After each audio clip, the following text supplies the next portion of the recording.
अस्सलाम वालेकुम नाजरीन, एक नए व्लॉग के साथ आपकी खिदमत में हाजिर है। नाजरीन, आज की इस वीडियो में आपके साथ डिस्कस करेंगे सुप्रीम कोर्ट ऑफ पाकिस्तान की उस हंगामा खेज समाअत को जो तवील भी थी और क्रिस्पी भी थी।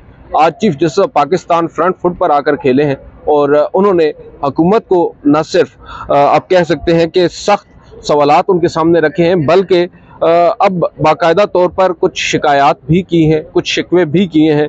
और यहाँ पर जब अब समाअत के आगाज़ पर अगर आएँ तो चीफ जस्टिस की सरबराही में 5 रुकनी लार्जर बेंच था और ये मुकदमा है जुडिशल कमीशन जो कि काजी फायज ईसा साहब की सरबराही में बना है, उसको काम से रोकने के हवाले से कुछ दरख्वास्तें आई थी, जिनमें इमरान खान साहब, आबिद ज़ुबैरी सदर सुप्रीम कोर्ट बार और 2 मुख्तलिफ और दरख्वास्तें भी आई थी।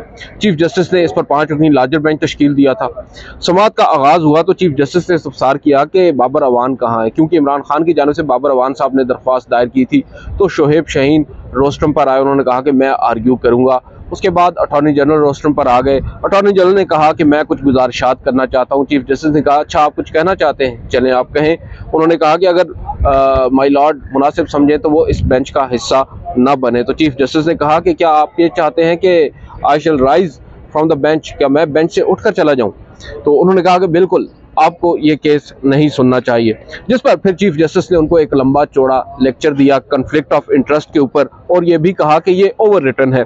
और जो बुनियादी तौर पर चीफ जस्टिस ऑफ पाकिस्तान ने उनकी तवज्जो दिलाई, जो चीफ जस्टिस ऑफ पाकिस्तान होता है उसको भेजे जाते हैं मुख्तलिफ नामों के लिए। कहा जाता है हुकूमत की जानिब से अगर जुडिशल कमीशन तश्कील देना होता है, रेलेवेंट जो पर्सन होता है वो चीफ जस्टिस होता है, जबकि इस केस के अंदर ऐसा कुछ भी नहीं हुआ। चीफ जस्टिस के लिए लाजमी नहीं है कि वो खुद को ही नॉमिनेट करे, वो किसी और को भी नॉमिनेट कर सकता है।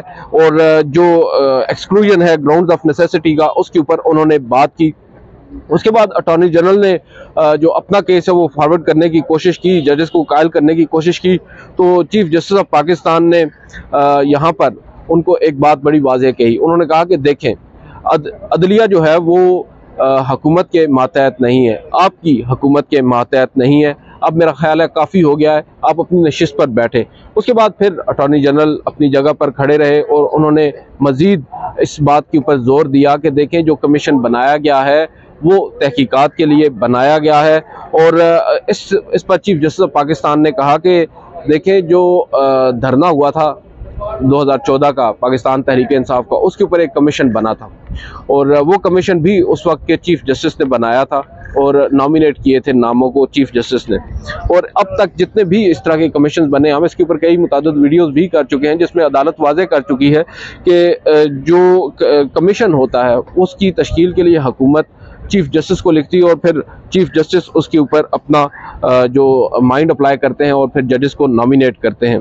और यहाँ पर चीफ जस्टिस ने कहा कि मुझे मालूम था कि आप ये नुक्ता उठाएंगे, मैं तैयारी करके आया हूँ और मैं अपने साथ कुछ अदालती फैसले कम से कम 5 अदालती हवाले भी लेकर आया हूँ और आपको बताऊँगा कि आप ये जो नुक्ता उठा रहे हैं इसका कोई वज़न नहीं है। फिर उन्होंने यहाँ पर एक और बात कही। उन्होंने कहा कि अटॉर्नी जनरल साहब अपनी हुकूमत से कहें, अपने मौक़िल से कहें, हुकूमत पाकिस्तान से कहें कि आइन की जो आप कह सकते हैं कि नॉर्म्स हैं उनको उनका एहतराम करें और उसके बाद जो आइन का आर्टिकल 175 है उसको भी इग्नोर ना करें। और फिर चीफ जस्टिस ऑफ पाकिस्तान यहाँ पर नहीं रुके। उन्होंने कहा कि I am really very sorry to say कि an effort has been made regretfully and may be unknowingly, जिससे जजेस के दरमियान जो एक दरार है वो पैदा करने की कोशिश की गई है। यहाँ पर चीफ जस्टिस ये हुकूमत को कह रहे हैं कि आपकी जानिब से ये कोशिश की गई है, बेशक आप इसमें ना चाहते हुए या चाहते हुए शामिल हैं कि जजेस के दरमियान इख्तिलाफात पैदा हों, उनके दरमियान दरार पैदा हो। और आपको भी मालूम है इस तमाम का बेनिफिशरी कौन है, जो गुज़िश्ता किसी एक तवील अरसे से जो जजेस के दरमियान एक रंजिश हमें नज़र आ रही है। यहाँ पर जब चीफ जस्टिस की जानिब से बार बार ये बात कही गई तो अटॉर्नी जनरल ने कहा कि देखें, हमने भी आपके सामने मुतअद्दिद दरख्वास्तें रखी, अदालत ने हमें भी नहीं सुना। हमने कई दफ़ा कहा कि लार्जर बेंच बनाए, फुल कोर्ट बनाए। हमने कई दफ़ा जो अदालती फैसले हैं उसके मुतालिक अपनी राय देने की कोशिश की, मगर आपने हमें नहीं सुना। उसके बाद अगर कोई बात होती है तो वो बेसिकली अटॉर्नी जनरल उसको जस्टिफाई करने की कोशिश कर रहे थे। फिर वो प्रैक्टिस एंड प्रोसीजर बिल के हवाले से भी चीफ जस्टिस ने कहा कि देखें, उसके अंदर आपने खुद कहा था कि 5 रुकनी बेंच जो होगा वो होगा, हमने तो 8 रुकनी बनाया था प्रैक्टिस एंड प्रोसीजर बिल के समाअत के लिए। तो अटॉर्नी जनरल बोले कि आप 5 ही बना देते, फिर 8 क्यों बनाया? तो चीफ जस्टिस ने कहा कि देखें, ऐसे नहीं है, 8 इस वजह से बनाए क्योंकि 8 अवेलेबल थे। और आज उन्होंने यहाँ पर उसकी भी वजाहत की है। यहाँ पर चीफ जस्टिस ये कह रहे हैं बुनियादी तौर पर कि आपने अगर हमसे मशवरा किया होता तो हम आपको बताते कि असल तरीकाकार क्या होता है। उन्होंने यहाँ पर कहा कि आप हमारे जो इंतज़ामी अमूर हैं उनमें मुदाखलत करेंगे, वो भी पूछे बगैर, फिर ये तो होगा। और फिर चीफ जस्टिस ने अटॉर्नी जनरल को समझाते हुए कहा कि देखें, आप बहुत नफीस आदमी हैं, हम आपका बड़ा एहतराम करते हैं, इसीलिए आपका एहतराम करते हैं क्योंकि आप नफीस हैं। फिर उन्होंने कहा कि आपके मोकल का भी हम बड़ा एहतराम करते हैं, यानी हुकूमत पाकिस्तान का भी बड़ा एहतराम करते हैं क्योंकि वो हुकूमत पाकिस्तान है। फिर चीफ जस्टिस ने 9 मई के वाक़यात का भी जिक्र किया। उन्होंने कहा कि 9 मई के वाक़यात में एक बात बड़ी अच्छी हुई है, वो कि बहुत ही अफसोसनाक ये सान्या हुआ, मगर एक बात बड़ी अच्छी हुई है कि अदलिया के ऊपर जो एक बयानबाजी हो रही थी अदलिया के खिलाफ, वो अब बंद हो गई है। और फिर चीफ जस्टिस ने एक बार फिर वाज़ेह किया कि अब अटॉर्नी जनरल साहब, ये अना की बात नहीं है, यहाँ पर बात असूल की है। Thank you my dear, thank you very much. अब आप अपनी जगह पर बैठ जाए। उसके बाद फिर मामला आगे बढ़ा। शुएब शाहीन साहब जो आर्ग्यूमेंट्स कर रहे थे, उन्होंने अपने आर्ग्यूमेंट्स को मज़ीद आगे बढ़ाया और इसी दौरान फिर जस्टिस मुनीब अख्तर की जानिब से कुछ सख्त सवालात उठाए गए और उन्होंने भी यहाँ पर यह कहा कि मुझे ये नहीं समझ आ रही कि आपको लूप में क्यों नहीं लिया गया, इतना बड़ा कमीशन कायम किया गया है, इससे कबल आपको क्यों नहीं एतमाद में लिया गया। उसके बाद यहाँ पर उन्होंने कुछ और भी सवालात उठाए। उन्होंने कहा कि ये जो कमीशन है ये ऑडियो लीक्स को कैसे इसके ऊपर कार्रवाई कर सकता है या इसके ऊपर प्रोसीडिंग कर सकता है, जबकि ये मामला ऑडियो लीक्स का सुप्रीम जुडिशल काउंसिल के सामने पहले से मौजूद है। मुख्तलिफ शिकायत की सूरत में सुप्रीम जुडिशल काउंसिल वो बॉडी है जो जजेस के खिलाफ जो है वो कार्रवाई करने का इख्तियार रखती है, और उस बॉडी के सामने मुख्तलिफ शिकायत की सूरत में ये जो ऑडियो लीक्स हैं ये मौजूद है। तो अब ये जुडिशल कमीशन का दायरा कार कैसे बनता है, यहाँ पर वफाकी हुकूमत करना क्या चाहती है? बज़ाहिर वफाकी हुकूमत जो है वो सुप्रीम जुडिशल काउंसिल का जो दायरा कार है, दायरा इख्तियार है, उसमें इंक्रोच कर रही है, उसमें तजावुज़ कर रही है। और फिर उन्होंने कहा कि बादी नज़र में जो आर्टिकल 209 है उसके भी यहाँ पर उसको भी चैलेंज किया जा रहा है। और मैं जो है वो समझ सकता हूँ कि 2 मुख्तलिफ ब्रांचेज हैं, एक जुडिशल ब्रांच है और एक एग्जेक्टिव ब्रांच है। और यहाँ पर जो एग्जेक्टिव ब्रांच है वो मामला जुडिशल ब्रांच को भेजती है, रेफरेंस की सूरत में वो ज़्यादा वैलिड होता है, क्रेडिबल होता है। आम शिकायत की सूरत में जो रेफरेंस आता है उस पर उन्होंने अपनी जो राय है वो दी है। और फिर जो जस्टिस मुनीब अख्तर है उन्होंने यहाँ पर कहा है कि all due respect to the federal government, how can this task be interested on senior जजेस ऑफ द कोर्ट। ये बड़ी अहम बात है। उन्होंने कहा कि देखें, जो सुप्रीम कोर्ट के सीनियर जजेस हैं या अदलिया के जो सीनियर जजेस हैं, अब सीनियर जजेस से मुराद हैं यहाँ पर जस्टिस काजी फायज ईसा जो कि सीनियर प्यूनी जज हैं और 2 सीनियर मोस्ट चीफ जस्टिस हैं रेलेवेंट जो हाई कोर्ट्स हैं उनके। उन्होंने कहा कि हाई कोर्ट्स और चीफ जो सुप्रीम कोर्ट के जजेस पर के ऊपर ये टास्क उनको कैसे इंटरेस्ट किया जा सकता है, जबकि ये मामला दरअसल एजेंसीज का है, उन्होंने ये मामलात की तहकीकात करनी है। आप उनको इस मामले में क्यों घसीट रहे हैं? दरअसल मुझे तो ये लग रहा है कि आज जस्टिस मुनीब अख्तर जो हैं वो अनएक्सपेक्टेडली काजी फायज ईसा साहब को यहाँ पर रेस्क्यू करने निकल आए।